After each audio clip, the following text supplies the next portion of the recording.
Good morning student. Last time we discussed about displacement reaction.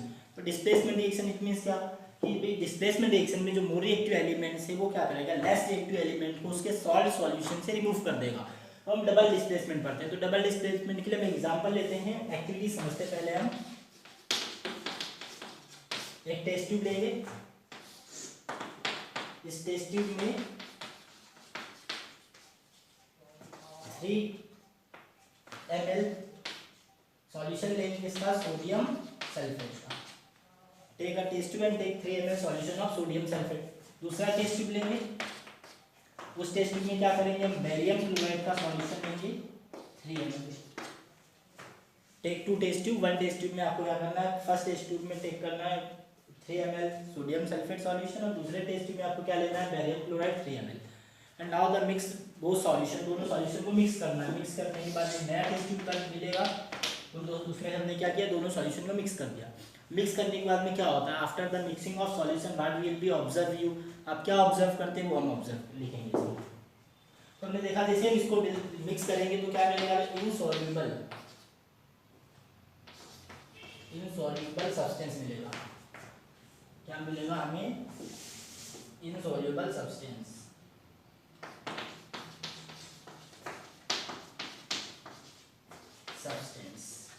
जैसे हमने solution इसको barium chloride और sodium sulphate के सॉल्यूशन को मिक्स करेंगे, हमें क्या मिलेगा, इनसॉल्युबल सब्सटेंस मिलेगा। जो इनसॉल्युबल सब्सटेंस है वो आपका क्या रहेगा, वाटर में इनसॉल्युबल रहेगा। जनरली हम बोल सकते हैं इसमें हमें क्या मिलेगा, जो आपका इनसॉल्युबल सब्सटेंस है उसको हम क्या बोल सकते हैं, प्रेसिपिटेट बोलते हैं। प्रेसिपिटेट, इनसॉल्युबल सब्सटेंस है उसको बोलेंगे प्रेसिपिटेट। तो दो solution which are insoluble is called precipitate। जैसे हम इसको अगर हम लिखना चाहे इक्वेशन फॉर्म में लिखेंगे तो ऐसा लिखेंगे, sodium sulphate plus barium chloride, sodium sulphate plus barium chloride, क्या मिलेगा आपको, यहाँ से सोडियम क्लोराइड रिमूव हो जाएगा और आपको मिलेगा barium sulphate. Barium sulphate plus sodium, यहाँ पर 2 लिख देंगे, 2 NaCl। आपको मिला बेरियम सल्फेट और क्या मिला आपका, सोडियम क्लोराइड।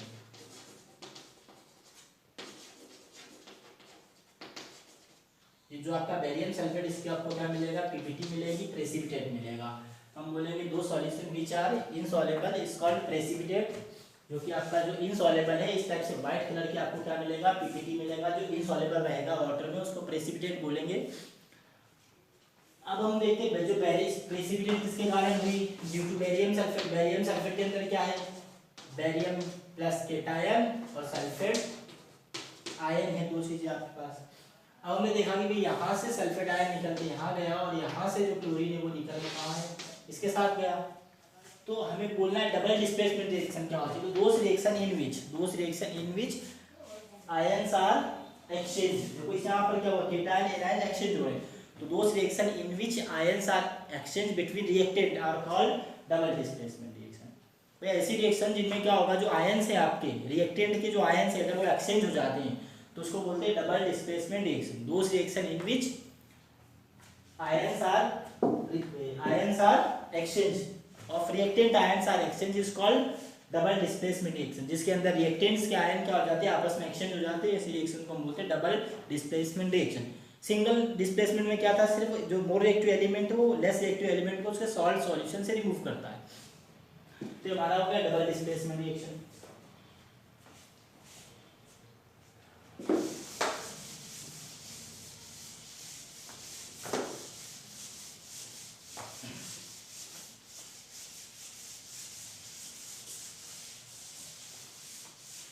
आगे है आपका oxidation and reduction. Oxidation and reduction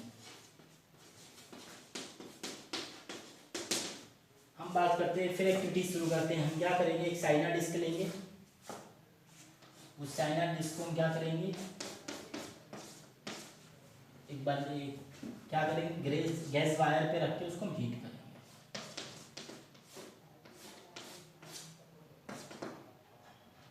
stand से रख देते हैं। ट्रिप्लॉट स्टैंड पे हमने क्या किया, इसके अंदर कॉपर पाउडर लेंगे, almost 1 gram copper powder. Take a china dish and take 1 gram copper powder and kept it gas wire and tripod stand and burner। जिसके अंदर हमने क्या लिया, ये हम इसको थोड़ा सा डिफरेंट कलर से ड्रॉ करते हैं। ये हमारे पास क्या है, 1 ग्राम कॉपर पाउडर है। जैसे आप कॉपर पाउडर को लेके क्या करना है आपको, इसको हीट करना है। हीट करने के बाद इसको ऑब्जर्व करना है कि क्या होगा। तो जो हमारे पास कॉपर पाउडर था उसको हमने हीट किया in the presence of oxygen. Heat कर रहे हैं हम, इसे हीट करेंगे क्या बनेगा, कॉपर ऑक्साइड। ठीक, इसमें क्या हुआ, जैसे आप क्या करते हो, इसको हीट करते हैं कॉपर को ऑक्सीजन के साथ में, इससे बनता है कॉपर ऑक्साइड। हम बोलेंगे कॉपर सेकेंड ऑक्साइड, इसको कॉपर सेकेंड ऑक्साइड। कॉपर की oxidation state 2, copper second oxide. अब इस कॉपर ऑक्साइड को हमें क्या करना है, रिवर्स रिएक्शन करना है। हम क्या करते हैं, कॉपर ऑक्साइड लेते हैं, इसको हाइड्रोजन के साथ में हीट कर देंगे। जैसे हमने कॉपर ऑक्साइड को लिया, कॉपर सेकेंड ऑक्साइड को हाइड्रोजन के साथ में वापस से रिवर्स हीट करेंगे हम। अगर मैं क्या करता हूँ, रिवर्स हीट, इसी सॉल्यूशन जो हमारे पास ये कॉपर ऑक्साइड आपका मिला था, इसी के अंदर हम क्या करते हैं, हाइड्रोजन गैस को फ्लो कर देते हैं। इसी के अंदर हाइड्रोजन गैस को क्या करना है हमें, इस जो आपके पास हीट का सॉल्यूशन है, गर्म किया हुआ सॉल्यूशन है, उसमें क्या करोगे आप, हाइड्रोजन गैस को फ्लो करो।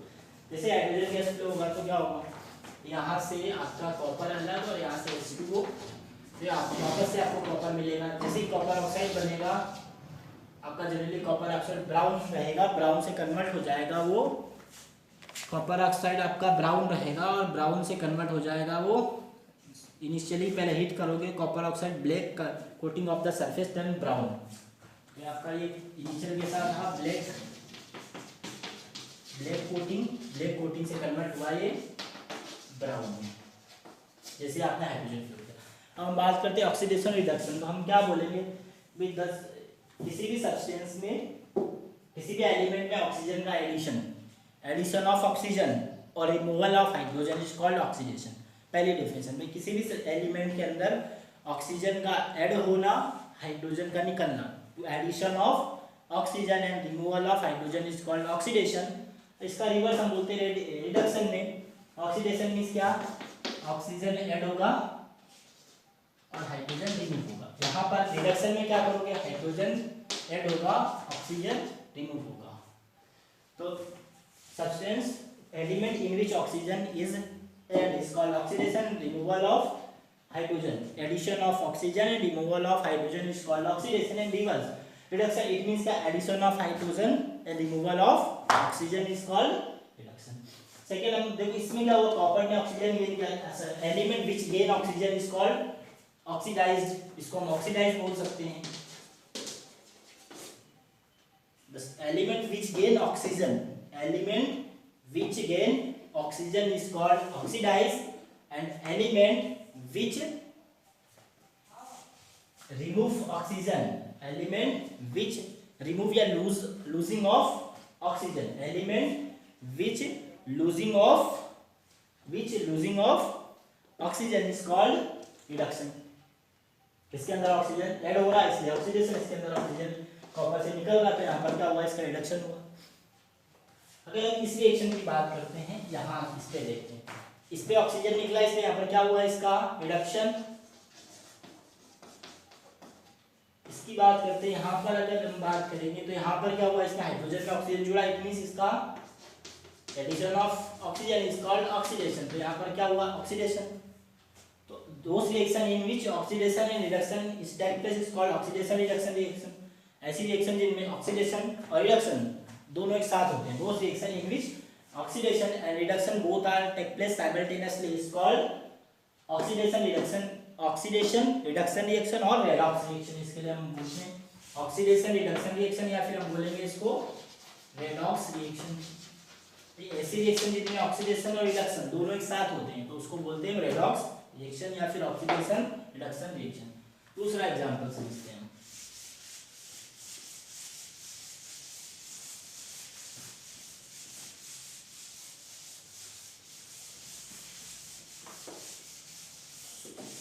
Zinc oxide plus copper, ZnO plus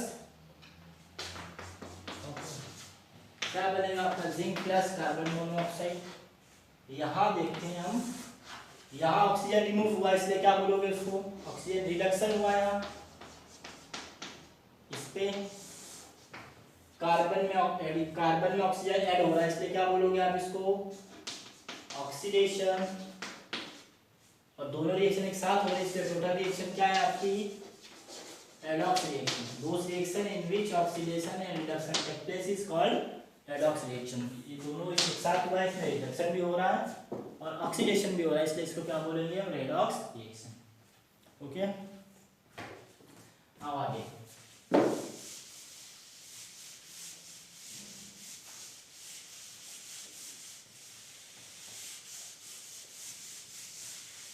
आगे आपके पास है कोरोजन।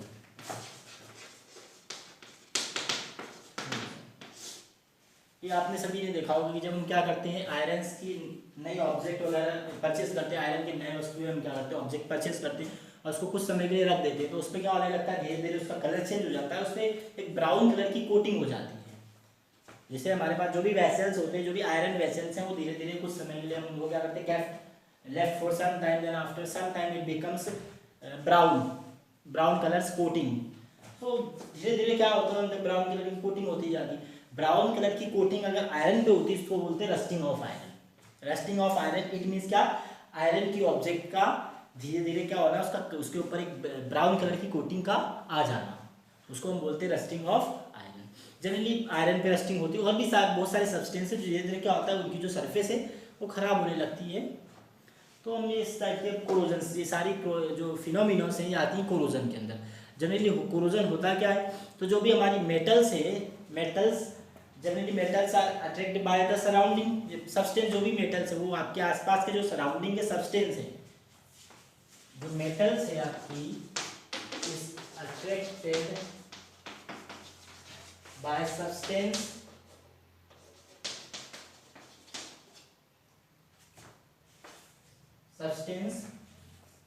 कौन कौन सब्सटेंस, जैसे मॉइस्चर्स,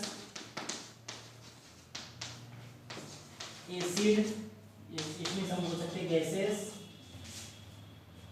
कोई भी मेटल्स है, उस मेटल्स भी आपके पास अट्रैक्टेड होगी बाय द सब्सटेंस, जो भी सब्सटेंस रहेंगे आसपास, जैसे मॉइस्चर्स है, इसके बाद में एसिड्स, गैसेस हैं। जनरली हम बोल सकते हैं जो रेन एसिड है उसमें HCl आपका गैस है, H2SO4 गैस है, तो उनमें क्या होता है, धीरे धीरे रस्टिंग हो जाती है। इट मीन्स वो अटैक होती है, धीरे धीरे मेटल्स आपकी क्या होती है, धीरे धीरे खराब होने लगती है। इस प्रोसेस को हम बोलते हैं rusting. This process is called rusting, corroded, and this process is known as rusting। तो जो मेटल्स है वो अटैक होगी सब्सटेंस से, लाइक मॉइस्चर्स, एसिड है, and becomes corroded and this process is known as corrosion। Generally corrosion के कारण अब देखो, जो हमारे पास जो भी ब्रिजेस वगैरह, ब्रिज धीरे धीरे क्या होते हैं, कमजोर हो जाते हैं, वीक हो जाते हैं, क्योंकि उन पे जो आयरन है और आयरन पे रस्टिंग होने लगता है। जो आपके पास गाड़ियाँ हैं, जो भी बाइक्स वगैरह, वो धीरे धीरे उसके इंजन है या फिर जो भी व्हील्स वगैरह वो धीरे धीरे आपकी ख़राब हो जाते हैं क्योंकि रस्टिंग के कारण। और जो आपके पास ये कार्स हैं, कार्स का जो कलर है वो डिसअपीयर हो जाता है रस्टिंग के कारण। तो सारे रस्टिंग्स के फिनोमेना। लास्ट आपका टॉपिक है रेंसिडिटी। लास्ट टॉपिक पढ़ते हैं, रेंसिडिटी।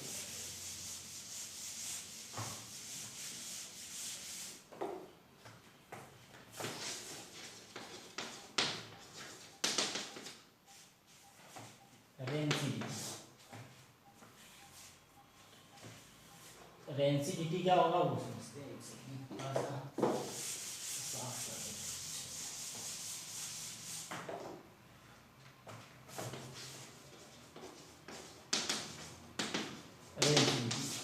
आपने जो भी फूड मटेरियल्स हैं, generally food materials are wasted after some time, कुछ समय बाद जो फूड मटेरियल्स होते हैं उसमें से स्मेल आने लगती है, वो ख़राब हो जाते हैं, है ना। तो अब हमें क्या करना, उस फूड मटेरियल को कैरी करना, उसको बचाना, उसको सुरक्षित रखना, प्रिजर्व करके रखना। तो प्रिजर्व करके कैसे रखेंगे, तो generally when fat and oils are oxidised they becomes rancid.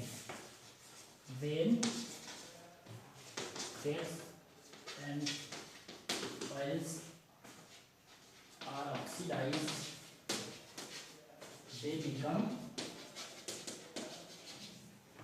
rancid।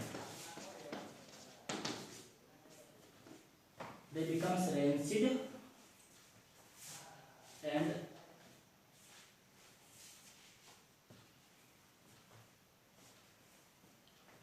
Generally जो भी आपके पास ऑयल सब्सटेंस है, जो भी ऑयली सब्सटेंस है, फैट है, ऐसे सब्सटेंस जिनमें ऑयल या फैट होता है वो धीरे धीरे क्या होते हैं, अगर हम उसको एटमॉस्फेयर में रखेंगे तो उनका ऑक्सीडेशन हो जाता है, वो ऑक्सीडाइज हो जाती है। अगर वो ऑक्सीडाइज हो जाएंगे तो स्मेल ऑक्सीडाइजेशन के कारण उसमें से क्या होती है, स्मेल आने लगेगी। अब मुझे उसको प्रिजर्व करना है, तो ऐसे सब्सटेंस जो क्या करते हैं, अब मुझे ऑक्सीडेशन का रिवर्स प्रोसेस कराना पड़ेगी जो उनका ऑक्सीडेशन ना होने दे।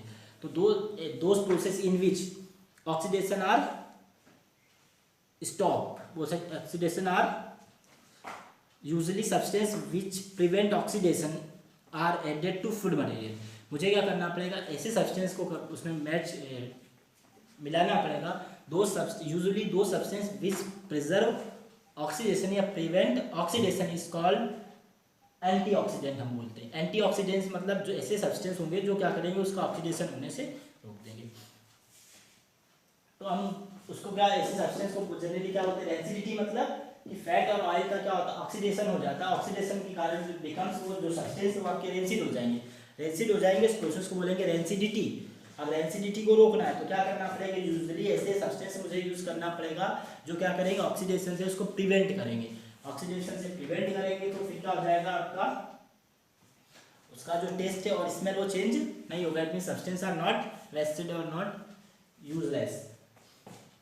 ठीक, अब इसलिए क्या करेंगे, तो जनरली हम देखते हैं जो भी हमारे पास वेपर्स वगैरह आते हैं, वेपर्स में आपने देखा होगा उसके अंदर जो गैसेस हम फिल कर देते हैं, गैसेस क्या होगा, उसका एयर से कांटेक्ट हो जाएगा, जिसके कारण वो क्या होंगे, जनरली प्रिवेंट हो जाएंगे। तो जनरली हम क्या करते हैं, जो भी हमारे वेपर्स वगैरह आते हैं उसमें हम नाइट्रोजन का यूज़ करते हैं। जो नाइट्रोजन है एयर के कांटेक्ट में नहीं आएगा, जिससे उसका ऑक्सीडेशन नहीं होगा। ऑक्सीडेशन नहीं होगा तो हमारा सब्सटेंस जो है प्रिवेंट हो जाएगा। तो इस टाइप से हम रेंसिडिटी यूज़